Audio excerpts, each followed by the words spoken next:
अच्छा, नेक्स्ट आपके पास है वो कॉम्प्लीमेंट क्या करते हैं, कॉम्प्लीमेंट से regulation of the complement activation का मतलब है कि कॉम्प्लीमेंट सिस्टम आपके पास चूंकि टारगेट करता है इन्फेक्शियस एजेंट को, तो ये continuous exposure of the pathogen trigger additional immuno reaction that might be harmful for the host cell.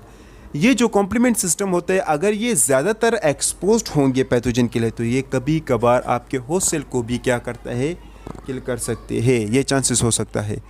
Next point ये कहते हैं host cells protect from bystander lysis by number of regulatory that control the complement attraction.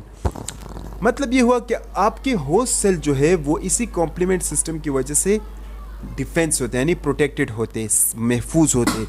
क्यों? क्योंकि complement system के दौरान complement protein आ जाते हैं, complement protein की वजह से आपके पास फिर क्या होते हैं, फेगोसाइटिक सेल आ जाते हैं। तो इसी तरह होस्ट सेल आपके पास प्रोटेक्ट हो जाते हैं, फेगोसाइटिक सेल क्या करते हैं, वो पैथोजन को इनगल्फ करते हैं। Next, regulatory maintain delicate balance between activation and inhibition. ये जो रेगुलेटरी मैकेनिज्म होते हैं ये एक बैलेंस प्रोवाइड करता है एक्टिवेशन और इनहिबिशन के दरमियान।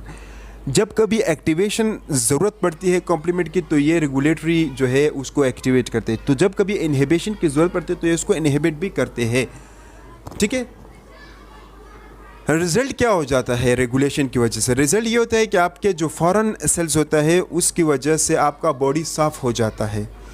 Self protective cells self protected, आपका जो अपने सेल होते हैं वो प्रोटेक्ट हो जाते हैं। तो कुछ यूँ नतीजा इसका निकलता है। Complement regulation are divide into two main category. ये दो कैटेगरी में डिवाइड होता है, एक को हम कहते हैं fluid regulators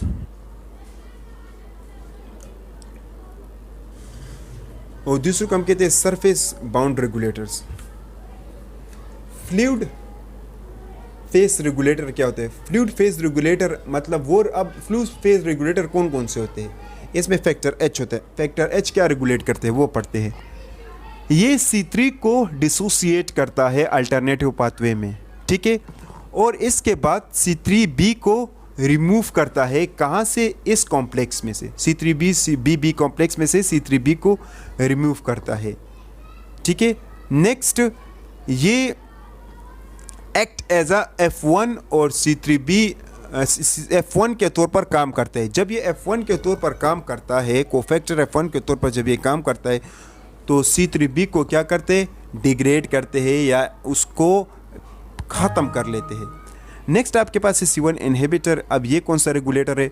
regulator of the classical and electric pathway. Electric और क्लासिकल पाथवे का एक रेगुलेटर है, ठीक है, और ये क्या करते हैं? ये ब्लॉक करता है सीरीन प्रोटीएस को। अब जब सीरीन प्रोटीएस ब्लॉक हो जाते हैं तो आपके पास क्या होता है? मज़ीद पाथवे नहीं होगा। अब ये सारे रेगुलेशन है, ठीक है, हम कॉम्प्लीमेंट के सिस्टम के रेगुलेशन के बारे में पढ़ रहे हैं कि ये किस तरह रेगुलेट और इनहिबिट होता है। तो आपके पास जब सीरीन प्रोटीएस ब्लॉक होता है, ठीक है, जिसकी वजह से C1R, C1S और ये MASP और MASP2 और 1 ये ख़त्म हो जाते हैं या ब्लॉक हो जाते हैं, तो इसकी वजह से सबस्ट्रेट भी ब्लॉक हो जाते हैं। नेक्स्ट आपके पास है C4 binding protein. C4 binding protein क्या करते हैं? Act in similar way in a lectin and the classical pathway as FH does in alternative pathway। अब इसका फंक्शन भी बिल्कुल इसी तरह है जिस तरह हमने फैक्टर H का फंक्शन पढ़ा ऊपर, ठीक है। ये भी अल्टरनेटिव पाथवे में एक और क्लासिकल पाथवे में अहम रोल अदा करते हैं। ये भी आपके पास बिल्कुल फैक्टर 1 के तौर पर काम करता है। अब इसका मतलब ये हुआ कि ये C4 प्रोटीन को क्या करता है? C4 प्रोटीन में जो C4b होता है उसको डिग्रेड करता है। कहाँ से? इस कॉम्प्लेक्स से C4DG, ठीक है। इसके नतीजे में क्या होगा? इसके नतीजे में आपके पास C3 कन्वर्टेज डिग्रेड हो जाएगा। Binding C4 and inhibit binding of C2a hence inhibiting. अच्छा, जब कभी आपके पास C4b ख़त्म हो जाएगा या C2a तो इसकी वजह से C3 कन्वर्टेज भी रुक जाएगा। ज़ाहिर बात है, जब C2a और C4b नहीं आएगा तो C3 कन्वर्टेज किस तरह आएगा, ठीक है। अब हम पढ़ते हैं सरफेस राउंड रेगुलेटर। ये हमने पढ़े फ्लूइड रेगुलेटरी। अब हम पढ़ते हैं कि सरफेस किस तरह रेगुलेट होता है, वो पढ़ते हैं। उसमें पहला जो है आपके पास उसको हम कहते हैं मेम्ब्रेन कोफैक्टर प्रोटीन, ठीक है। उसमें आपके पास CD6 भी हो सकता है।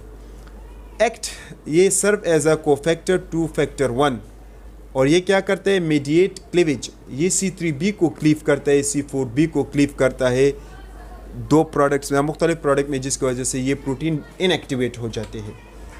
नेक्स्ट आपके पास होते हैं प्रोटेक्टिन। अब ये कौन से रेगुलेटरी प्रोटीन होते हैं, ये आपके पास ऐसे सरफेस रेगुलेटरी प्रोटीन होते हैं जो कि C8 और C9 के साथ जैसे ही बाइंड हो जाते हैं तो ये क्या करता है, ये आपके पास यानी C5b और 7 के प्रोसेस को इनहिबिट करता है। जब ये इनहिबिट हो जाते हैं, रुक जाते हैं, तो मेम्ब्रेन अटैक कॉम्प्लेक्स नहीं बनेगा। नेक्स्ट आपके पास है डीके एक्सेलरेटिंग फैक्टर। अब ये क्या करेंगे, ये आपके पास C3 कन्वर्टेज को ख़त्म कर लेंगे। ठीक है।